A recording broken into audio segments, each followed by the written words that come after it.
আজ আমরা হার পরিমাপক হিসাবে অন্তর্কলজের ব্যবহার আমরা নিয়ে আলোচনা করছি। Derivative as a rate measure. আমরা জানি একটা এক্স অক্ষ একটা ওয়াই অক্ষ, এটা একটা ওয়াই কার্ভে এফ একটা কার্ভ ধরলাম, যে কোনো একটা বিন্দু কার্ভে পি বিন্দু ধরলাম এক্স কমা ওয়াই। এটা তাহলে এটা যদি লম্ব টানি এটা এক্স কমা 0 হবে এবং এই ডিসটেন্সটা হবে ওয়াই। ডেল্টা এক্স পরিবর্তনের জন্য, এটা ডেল্টা এক্স পরিবর্তনের জন্য y যে পরিবর্তন হবে সেটা হবে y প্লাস ডেল্টা y এবং y যে পরিবর্তন হবে সেটা হচ্ছে ডেল্টা y। তাহলে এই কিউ একটা বিন্দু ধরলাম x plus delta x, y plus delta y। তাহলে আমরা দেখছি x এর সাপেক্ষে ডেল্টা y পরিবর্তন হলো।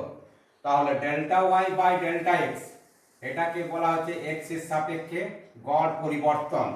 এখন এর যদি লিমিটিং ভ্যালু নিই delta x tends to 0, delta x tends to 0 এটাকে বলা হচ্ছে আমাদের dy dx। x এর সাপেক্ষে y এর পরিবর্তন, এটাকে বলা হচ্ছে x এর সাপেক্ষে y এর পরিবর্তন।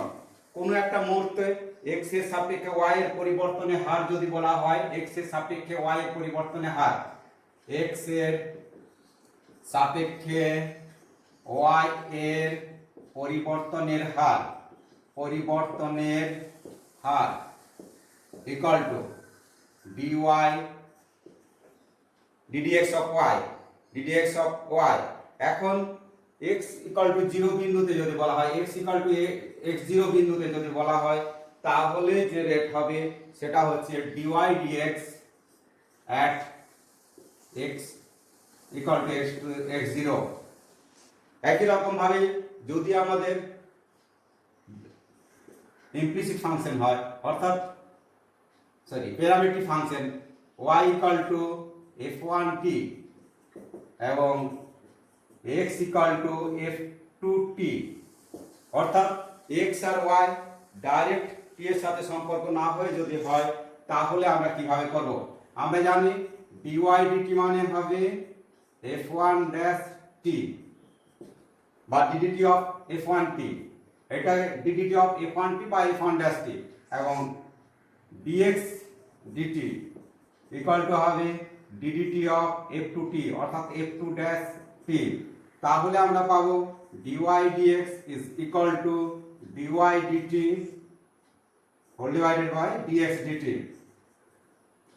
তাহলে এটা পাবো f1' t by f2' t। এইভাবে আমরা প্যারামেট্রিক ইকুয়েশন গুলো dy dx নির্ণয় করতে পারি। আমাদের এখানে মনে রাখতে হবে dx dt not equal to 0। তাহলে এটাকে বলা হচ্ছে x এর সাপেক্ষে y এর পরিবর্তন, এটাকে বলা হচ্ছে x এর সাপেক্ষে y এর পরিবর্তন। ধরি OX রেখায় গতিশীল একটি কণা P বিন্দু ধরলাম। OX রেখায় গতিশীল একটি কণা একটা নির্দিষ্ট মুহূর্তে P বিন্দু ধরলাম বা t সময়ে P বিন্দুতে অবস্থান করছে। এটা t সময়ে P বিন্দুতে অবস্থান করছে আর এই ডিসটেন্সটা তাহলে কত হয়ে গেল? x ধরলাম। আমরা জানি এই xটা হচ্ছে সরণ, সরণের হারকে বলা হয় বেগ। তাহলে বেগ ইকুয়াল টু বেগ v ইকুয়াল টু কি হবে? ddt of x। সরণের হারকে বেগ বলা হয়। একই রকম ভাবে আমরা জানি বেগের বৃদ্ধির হারকে বলা হয় ত্বরণ, বেগের বৃদ্ধির হারকে বলা হয় ত্বরণ। f ইকুয়াল টু হবে তাহলে ddt অফ v। আমরা এই v এর জায়গায় কি করতে পারি? dx dt বসিয়ে দিতে পারি। তাহলে equal to ddt of dx dt, তার মানে ইমপ্লাই দ্যাট d2x dt2। তাহলে ত্বরণের দুটো ফর্মুলা ব্যবহার করতে পারি, a একটা আর একটা a, দুটো হলো। একই রকম ভাবে আবার আরেকটা লিখতে পারি f ইকুয়াল টু বেগ বৃদ্ধির হারকে বলা হয় ত্বরণ, এটাকে আমরা লিখতে পারি dv dx into dx dt। আর এটা মানে কি হচ্ছে v, তার মানে v ইনটু dv dx। তাহলে f ইকুয়াল টু এই একটা আমরা ফর্মুলা ব্যবহার করতে পারি। এই হার পরিমাপক হিসাবে এইভাবে আমরা ফর্মুলাগুলো ব্যবহার করব।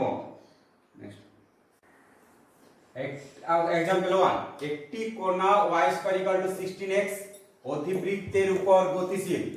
যে বিন্দুতে কণাটির ভুজের বৃদ্ধির হার কোটির বৃদ্ধির হারের দ্বিগুণ। ভুজের বৃদ্ধির হার কোটির বৃদ্ধির হারের দ্বিগুণ সেই বিন্দুটি স্থানাঙ্ক নির্ণয় করো। তাহলে আমাদের দেওয়া আছে y square equal two 16x অধিবৃত্ত, এক নম্বর ইকুয়েশন ধরলাম। আমরা ধরে নিচ্ছি কোণাটির t সময়ে অবস্থান x, y, t সময়ে অবস্থান x, y ধরলাম। ভুজ x, কোটি y। এখানে ভুজের বৃদ্ধি, অতএব ভুজের বৃদ্ধির হার কি হবে? dx dt হবে। এবং কোটির বৃদ্ধির হারের দ্বিগুণ, কোটির বৃদ্ধি হচ্ছে dy dt, এর দ্বিগুণ মানে 2 ইনটু করলে সমান হবে। এটাকে 2 নম্বর সমীকরণ ধরলাম। তাহলে ভুজের বৃদ্ধির হার, এটা কোটির বৃদ্ধির হারের দ্বিগুণ। এখন 1 নং সমীকরণকে উভয় পক্ষে t এর সাপেক্ষে অবকলন করে পাই।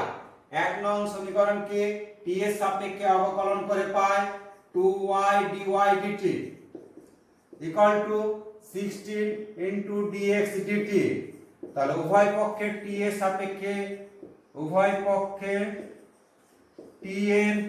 সাপেক্ষে অবকলন করে পাই।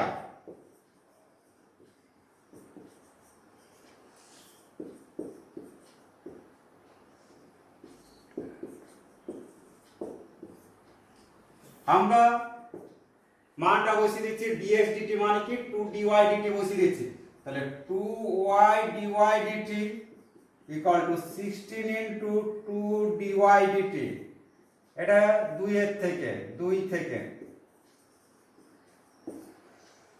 dt উভয় দিক থেকে বাদ গেল, দুইটা বাদ গেল। তাহলে আমাদের কি থাকলো? y equal to 16।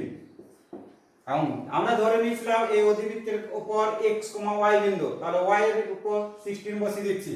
তাহলে 1 নং সমীকরণে y ইকুয়াল টু 16 বসিয়ে পাই।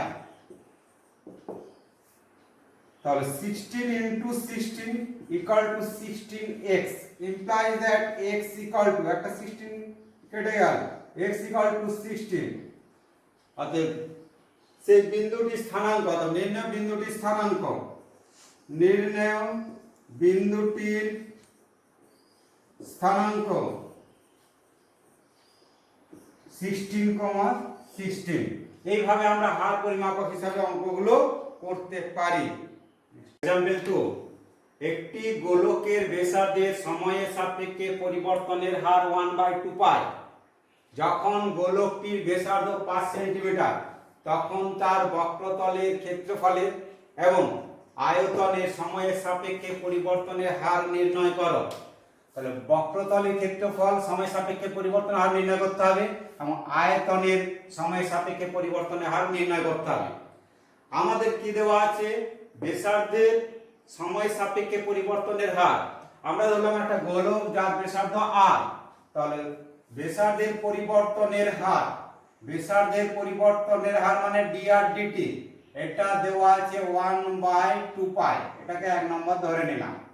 আমরা জানি r ব্যাসার্ধের গোলকের বক্রতলের ক্ষেত্রফল s equal to 4 pi r square এবং আয়তন v ইকুয়াল টু 4/3 পাই r কিউব। তাহলে বক্রতলের ক্ষেত্রফল s equal to 4 pi r square, উভয় পক্ষে t এর সাপেক্ষে ডিফারেন্সিয়েট করে পাই। তাহলে ds dt এটা নির্ণয় করতে হবে equal to 4 pi into 2r dr dt। আমরা dr dt এর জায়গায় ভ্যালু পুট করছি, তাহলে implies that ds dt is equal to 4 pi 2 R r এর ভ্যালু কত? 5 সেন্টিমিটার, এখানে 5 পুট করলাম এবং dr dt এর ভ্যালু 1/2 পাই। যেহেতু r ইকুয়াল টু 5, যখন ব্যাসার্ধ 5 সেন্টিমিটার বলেছিল, এবং dr dt ইকুয়াল টু 1/2 পাই, তাহলে পাই কেটে গেল, 2 কেটে গেল, সমান কত?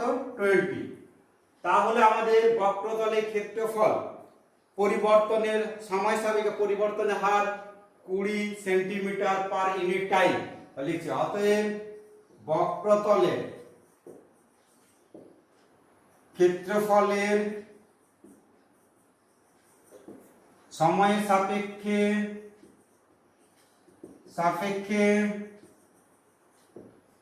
পরিবর্তনের হার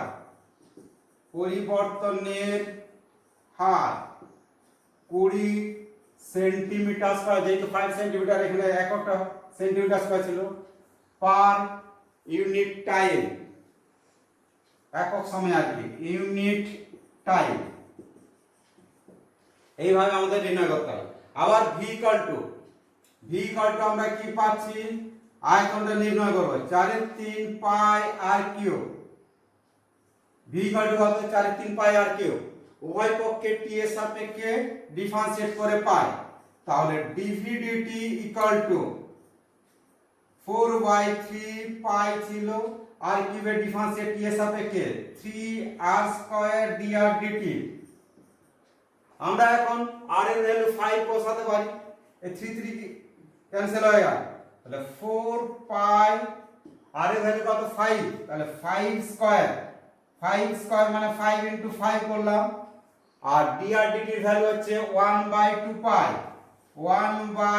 পাই, যেহেতু r ইকুয়াল টু 5 আর dr dt ইকুয়াল টু 1/2 পাই, মান বসিয়ে দিলাম।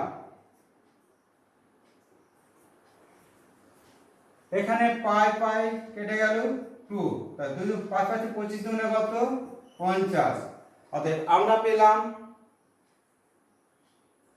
আয়তনের পরিবর্তনের সময় সাপেক্ষে আয়তনের পরিবর্তনের হার।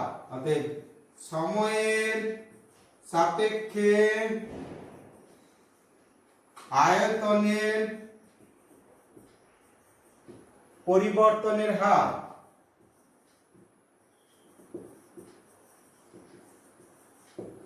50 ঘনমিটার মানে সেন্টিমিটার কিউব, ঘন centimetre cube per unit time. তাহলে সময় সাপেক্ষে আয়তনের পরিবর্তনের হার 50 centimetre cube per unit time. এইভাবে অঙ্কগুলো করতে হবে। এক্সাম্পল 3, সরেখায় চলমান একটি কণার t সেকেন্ড সময়ে সরণ x = t - 60 স্কয়ার, কণাটি কখন স্থির অবস্থায় আসবে? এই ধরনের অঙ্ক আমরা কি করতে পারি?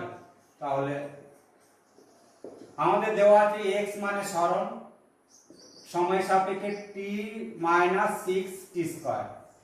আমরা জানি বেগ v = কত, dx dt। তাহলে t এর সাপেক্ষে উভয় পক্ষে অবকলন করে পাই 1 - 12t। আমরা বলছি কোণাটি কখন স্থির অবস্থায় আসবে, অর্থাৎ বেগটা শূন্য হবে। স্থির অবস্থায় বেগ কত, শূন্য, v = 0। তার মানে dx dt ও শূন্য পাচ্ছি, তাই তো? তাহলে dx dt মানে কি, 1 - 12t = 0, implies that 12t কত, মাইনাস মাইনাস কেটে গেল, t কত 1/12। তাহলে 1/12 সেকেন্ড পরে বস্তুটি স্থির অবস্থায় আসবে। 1/12 সেকেন্ড পরে বস্তুটি স্থির অবস্থায় আসবে।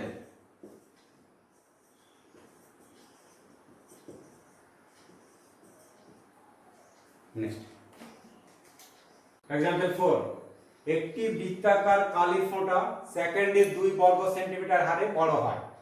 2.611 সেকেন্ড পরে তার ব্যাসার্ধ কি হারে বৃদ্ধি পাবে? অর্থাৎ আমাদের যদি ব্যাসার্ধ r হয় তাহলে dr dt নির্ণয় করতে হবে। তা আমরা মনে করি t সেকেন্ড সময় পর ব্যাসার্ধ r সেন্টিমিটার। মনে করি কালির ফোঁটা t সেকেন্ড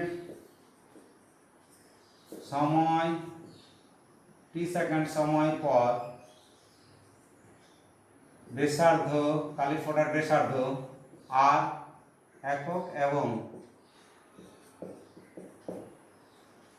ব্যাসার্ধ আর সেন্টিমিটার, আর সেন্টিমিটার এবং ক্ষেত্রফল আর একক নয় আর সেন্টিমিটার এবং ক্ষেত্রফল এরিয়া এ সেন্টিমিটার স্কয়ার, এটা ধরে নিলাম। তাহলে আমরা কি জানি, আমাদের দেওয়া আছে কি এই যে কালির ফোঁটা সেকেন্ডে 2 বর্গ সেন্টিমিটার হারে বড় হয়, তার মানে d dt ইকুয়াল টু 2, এটা 1 নম্বর ইকুয়েশন ধরো। a ইকুয়াল টু বৃত্তের ক্ষেত্রফল কত, কালির ফোঁটার ক্ষেত্রফল এরকম আস্তে আস্তে বাড়ছে, কালির ফোঁটা আস্তে আস্তে বাড়ছে। তাহলে আমরা বৃত্তের ক্ষেত্রফল কি জানি, বৃত্তের ক্ষেত্রফল আর ধরো a equal to pi r square, উভয় পক্ষে t এর সাপেক্ষে ডিফারেন্সিয়েট করে পাই, তাহলে d এর dt equal to 2 pi r into dr dt। আমাদের dr dt নির্ণয় করতে হবে, তাহলে implies that dr dt, d এর dt এর ভ্যালু কত 2, তাহলে 2 বসিয়ে দিলাম 2 পাই r, এটা এইদিকে চলে আসবে, তাহলে লিখে দিলাম যেহেতু d এর dt ইকুয়াল টু 2, তাহলে 1 বাই পাই r পাওয়া যাবে, d এর dt ইকুয়াল টু, এটা 2 নম্বর ইকুয়েশন। এখন আমাদের এই r এর মানটা দরকার কখন না 2 পূর্ণ 6 এর 11 সেকেন্ড পর তার ব্যাসার্ধটা কত বের করতে হবে। তাহলে সেটা লিখছি 2 পূর্ণ 6/11 সেকেন্ড পর কালির ফোঁটার ব্যাসার্ধ, কালির ফোঁটার ব্যাসার্ধ আর হলে পাই আর স্কয়ার ইকুয়াল টু, প্রতি সেকেন্ডে 2 বর্গ সেন্টিমিটার করে বাড়ছে, তাহলে 2 ইনটু এই যে 11 গুণ 22 28 পাই 11, এইখান থেকে আমাদের আর এর ভ্যালুটা বের করছি, আর square equal to 2 into 28 by 11, পাই মানে এখানে 22 এখানে 7, 2 11 ইকুয়াল টু কত 28, 2 into 7 7 4 28 into 7 by 11 into 11, implies that r equal to কত এর বর্গমূল 2 বাই 7 বাই 11 ইকুয়াল টু কত 14 বাই 11, এখানে লিখে দিলাম যেহেতু plus minus of r greater than 0, অর্থাৎ আমরা r এর মানটা 14 বাই 11 পেয়ে গেলাম কখন 2 পূর্ণ 6 এর 11 সেকেন্ড পর। অতএব d এর dt কোন টাইমে r যখন হচ্ছে 14 বাই 11, এখানে মানটা বসিয়ে দিচ্ছি 1 বাই পাই মানে 22, উপরে চলে গেল 7, r এর ভ্যালু এখানে 14 ইনটু 11, তাহলে এটা 2 আর এটা 2 সমান 1/4 সমান 0.25, অর্থাৎ আমাদের 2 পূর্ণ 6 এর 11 সেকেন্ড পরে তার ব্যাসার্ধের পরিবর্তনের হার, ব্যাসার্ধের বা ব্যাসার্ধের বৃদ্ধি 0.25 সেন্টিমিটার,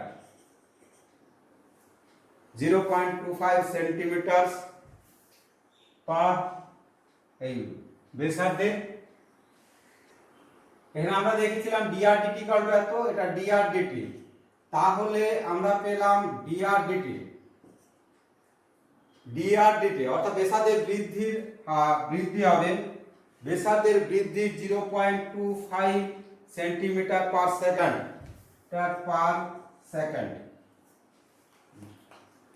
এক্সাম্পল 5, একটি একক ঘনকের আয়তনের বৃদ্ধি প্রতি সেন্টিগ্রেডে গামা এবং তার প্রতিটি তলের ক্ষেত্রফলের বৃদ্ধি প্রতি ডিগ্রি সেন্টিগ্রেডে বিটা হলে দেখাও যে beta by 2 equal to gamma by 3। আমরা এটা ফিজিক্সে দেখেছি, alpha equal to beta by 2 equal to gamma by 3। আমরা ধরে নিচ্ছি টি সেকেন্ড সময়ে ঘনকের বাহুর দৈর্ঘ্য 1 সেন্টিমিটার। টি সেকেন্ড সময়ে ঘনকের বাহুর দৈর্ঘ্য 1 সেন্টিমিটার বা x একক ধরে নিচ্ছি। কারণ প্রতিটি তলের ক্ষেত্রফল s ধরছি, প্রতিটি তলের ক্ষেত্রফল s এবং আয়তন কত ধরছি, v ধরছি। s ইকুয়াল টু জানি x স্কয়ার আর আয়তন ঘনকের আয়তন x কিউব ঘন একক। আমাদের নির্ণয় করতে হবে, এই প্রমাণ করতে হবে beta by 2 equal to gamma by 3। বিটাটা কি না প্রতিটি তলের ক্ষেত্রফলের বৃদ্ধি প্রতি ডিগ্রি সেন্টিগ্রেডের বিটা, অর্থাৎ ds dt দেওয়া আছে বিটা এবং ঘনকের আয়তনের বৃদ্ধি প্রতি ডিগ্রি সেন্টিগ্রেডে গামা, অর্থাৎ dv dt দেওয়া আছে গামা। আমরা কি জানি, প্রতিটি বক্রতলের ক্ষেত্রফল s ইকুয়াল টু কত, এই প্রতিটি তলের ক্ষেত্রফল s equal to s square. উভয় পক্ষে t এর সাপেক্ষে ডিফারেন্সিয়েট করছি, ds dt equal two 2x dx dt। আমরা dx dt সমান বের করছি, এটা সমান কত, বিটা। আর x এর ভ্যালু কি একক ঘনক বলেছে, তাহলে 1 হবে, তাহলে এটা বিটা 2 ইনটু dx dt, যেহেতু x ইকুয়াল টু একক 1 একক ঘনক বলেছে, implies that dx dt equal to beta by 2। এটা 1 নম্বর দেওয়া হলো। আমাদের দেওয়া আছে dx dt equal to beta ছিল। আবার v ভলিউম, আয়তন কত, x কিউব। উভয় পক্ষে t এর সাপেক্ষে ডিফারেন্সিয়েট করছি, তাহলে dv dt equal to 3x square dx dt। আমাদের বলে দেওয়া আছে dv dt equal to gamma, এটা গামা বসানো হলো। আর একক ঘনক বলেছে, তাহলে x এর ভ্যালু 1 বসালাম ইনটু dx dt, যেহেতু x ইকুয়াল টু 1 আর dv dt equal to gamma, implies that dx dt equal to কত, গামা বাই 3। তাহলে এটাকে 2 নম্বর দিলাম। 1 ও 2 থেকে পাই, 1 ও 2 থেকে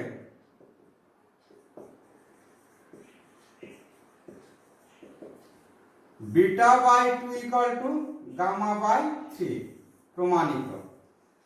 আবার আমরা যে আলফাটা পাই সেটা জানি dx dt, x এর যে পরিবর্তন সেটা হচ্ছে dx dt। যদি এটা চাইনি অঙ্কে যদি বলতো আমরা dx dt মানে কি জানি, আলফা, তাহলে এখানে যদি পাই তাহলে আলফা ইকুয়াল টু আমরা পাবো beta by 2 equal to gamma by 3, যে ফিজিক্সে আছে তাপের চ্যাপ্টার।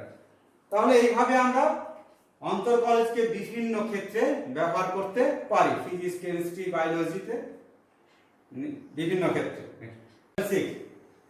সর্বাপেক্ষায় গতিশীল একটি কণার t সেকেন্ডে অতিক্রান্ত দূরত্ব s, যেখানে s equal to t cube minus 6t square minus 15t। সময়ের কোণ বিস্তারে কণাটির বেগ ঋণাত্মক কিন্তু ত্বরণ ধনাত্মক, বেগ ঋণাত্মক কিন্তু ত্বরণ ধনাত্মক। তাহলে আমাদের কি দেওয়া আছে, s ইকুয়াল টু দেওয়া আছে t cube minus 6t square minus 15t। আমরা জানি বেগ v equal two ds dt, অর্থাৎ t এর সাপেক্ষে ডিফারেন্সিয়েট করছি, তাহলে 3t square minus 12t minus 15, এটা 1 নম্বর ধরলাম। আর ত্বরণ মানে বেগ বৃদ্ধির হারকে ত্বরণ বলে, ত্বরণ f equal to dv dt, অর্থাৎ এই যে সমীকরণটা পেয়েছি এটাকে t এর সাপেক্ষে ডিফারেন্সিয়েট করছি, 6t মাইনাস 12, এটা 2 নং সমীকরণ। আমাদের বলেছে ত্বরণ ধনাত্মক, অর্থাৎ ত্বরণ যদি ধনাত্মক হয় এটা গ্রেটার দেন 0, যেহেতু ত্বরণ ধনাত্মক অতএব 6t - 12 গ্রেটার দেন 0, যেহেতু ত্বরণ ধনাত্মক তাহলে implies that t greater than 12/6, t greater than 2, এটা 3 নম্বর। আবার বেগ ঋণাত্মক, বেগ মানে v, তাহলে 1 implies that বেগ ঋণাত্মক বলেছে, তাহলে 3 ds dt less than 0 implies that 3t square minus 12t minus 15 less than 0। এখানে লিখে দিচ্ছি যেহেতু বেগ ঋণাত্মক,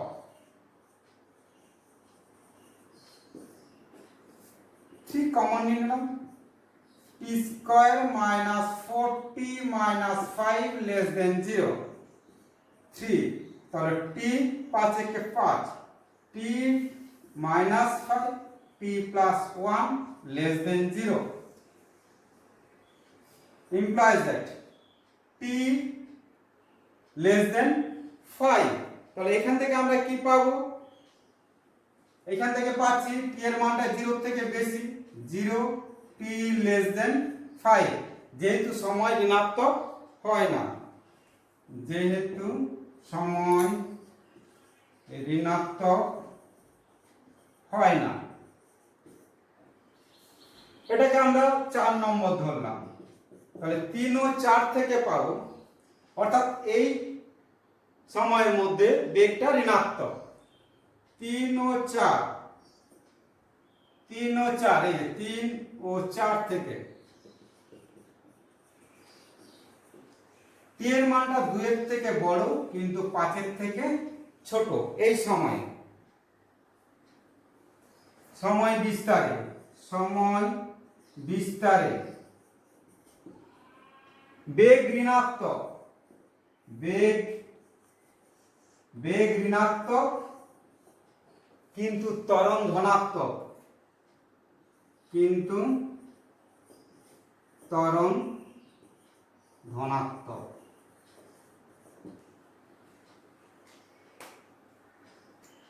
আমরা এখানটা একটু বুঝিয়ে দিচ্ছি। ধরো আমরা কি বলেছিলাম, t মানে কি অ্যাকচুয়াল মাইনাস হয়, এখানে যদি 0 হয়, এখানে -1, এমনি অ্যালজেব্রিক ক্যালকুলেশন মতো এখানে 5 দিলাম। আমরা তো ঋণাত্মক, সময় ঋণাত্মক হয় না, তার মানে এখান থেকে আমরা ডিসকাস করব। আমরা দেখতে পাচ্ছি t এর মানটা যদি 5 এর থেকে কম হয় তাহলে এটা নেগেটিভ, 5 এর থেকে কম এটা নেগেটিভ, এটাও নেগেটিভ। আমরা দেখছি কি সময় ঋণাত্মক হয় না, তাহলে এর মধ্যে রেঞ্জটা হবে কি করে হচ্ছে, t এর মান 5 এর থেকে কম মানে এটা নেগেটিভ, কিন্তু এটা পজিটিভ, মানে যে 0 থেকে অবশ্যই বড়, তাহলে এই গুণফলটা হচ্ছে নেগেটিভ। সেইভাবে আমরা এই 0 থেকে 0 laser equal to t less than 5 এইভাবে নির্ণয় করতে পারি। তাহলে এই দুটো কম্বাইন করে পাচ্ছি আমাদের যেটা চেয়েছিল, যে 2 less than t less than 5 এই বিস্তারে বেগ ঋণাত্মক কিন্তু ত্বরণ ধনাত্মক। অতএব আমরা এইভাবে হার পরিমাপক হিসাবে অন্তর কলেজের ব্যবহার অঙ্কগুলো করতে পারি বা বিভিন্ন প্রবলেম সলভ করতে পারি।